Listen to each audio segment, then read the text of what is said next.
सबसे पहले collective nouns को देख लेते हैं। कलेक्टिव कहते हैं जब कोई चीज़ इकट्ठी हो ना, कलेक्टेड हो, कलेक्टिव नाउन। कलेक्टिव मीन्स के ग्रुप ऑफ नाउन्स होगा। वो ग्रुप्स जो हैं वो डिफरेंट हो सकते हैं। ग्रुप ऑफ पीपल हो सकते हैं, बर्ड्स हो सकते हैं, एनिमल्स हो सकते हैं, ग्रुप ऑफ ऑब्जेक्ट्स हो सकते हैं, फ्रूट्स, वेजिटेबल्स। किसी भी चीज़ के ग्रुप को हम कलेक्टिव नाउन कहेंगे। इसमें सबसे पहले हमारे पास है ग्रुप ऑफ पीपल है। लोगों का ग्रुप जिसमें लोग हों। फॉर एग्जांपल प्लेयर्स हैं। ग्रुप ऑफ जो प्लेयर होगा that will be called team, और group of soldiers will be called army, उसे आर्मी कहेंगे। अच्छा, इसी तरह बर्ड्स का ग्रुप होता है। बर्ड्स के ग्रुप को फ्लॉक कहा जाता है। और स्पेसिफिकली अगर हम किसी बर्ड की टाइप में जाएँ तो आउल्स का जो ग्रुप होगा वो पार्लियामेंट कराएगा।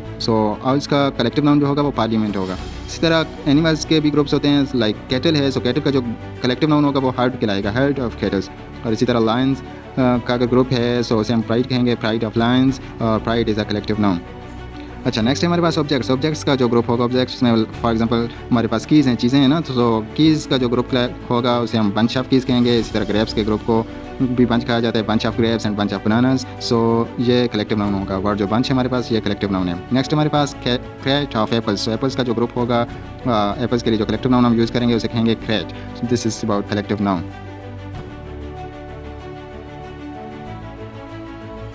अच्छा, लेट्स सी के कंपाउंड नाउन्स क्या होते हैं। कंपाउंड, जैसे कि आपको इस वर्ड से भी पता चल गया होगा, कंपाउंड मींस जब टू और मोर देन टू वर्ड्स इकट्ठे हों, एक साथ हों, तो वो कंपाउंड नाउन होगा। बट कीप इन माइंड कि कंपाउंड नाउन, जैसे फॉर एग्जांपल हमारे पास टू वर्ड्स हैं, गो आउट। ये कंपाउंड नाउन नहीं होगा। क्यों? इवन दो कि ये टू वर्ड्स हैं हमारे पास, बट इनमें कोई भी एक नाउन नहीं है। गो वर्ब है और आउट आपके पास प्रीपोजिशन या एडवर्ब आता है, तो देन ये नाउन नहीं है इसमें कोई भी। कंपाउंड नाउन के लिए टू वर्ड्स में से एक का नाउन होना ज़रूरी है। एक नाउन होगा और बाकी कोई भी कैटेगरी होगी पार्ट्स ऑफ स्पीच की, वो वर्ड हो सकते हैं। We have three types of compound noun. पहले को कहते हैं ओपन कंपाउंड नाउन, और इसे स्पेस्ड कंपाउंड नाउन भी कहा जाता है। सेकंड टाइप है हमारे पास क्लोज्ड कंपाउंड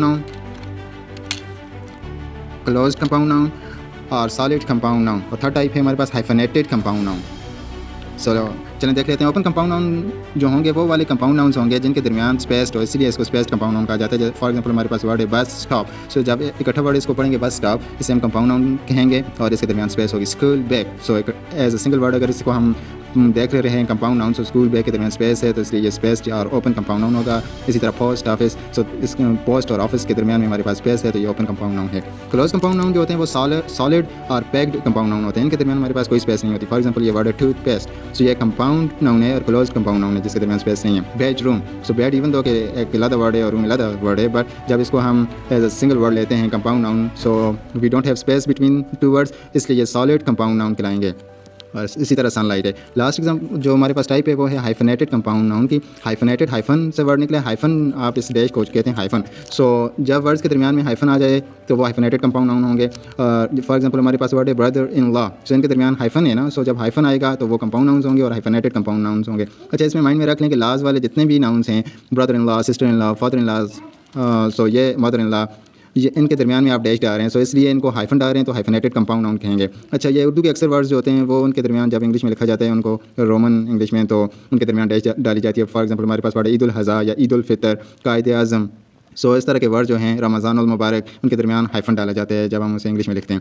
या हमारे पास वर्ड है टी शर्ट के दरमियान ये एक हाइफन है, ये भी हाइफनेटेड कंपाउंड नाउन है। और वर्ड है एक्स रे, एक्स रे के दरमियान में देखें ये एक हाइफन है, इसलिए ये भी एक कंपाउंड नाउन है, एक्स रे।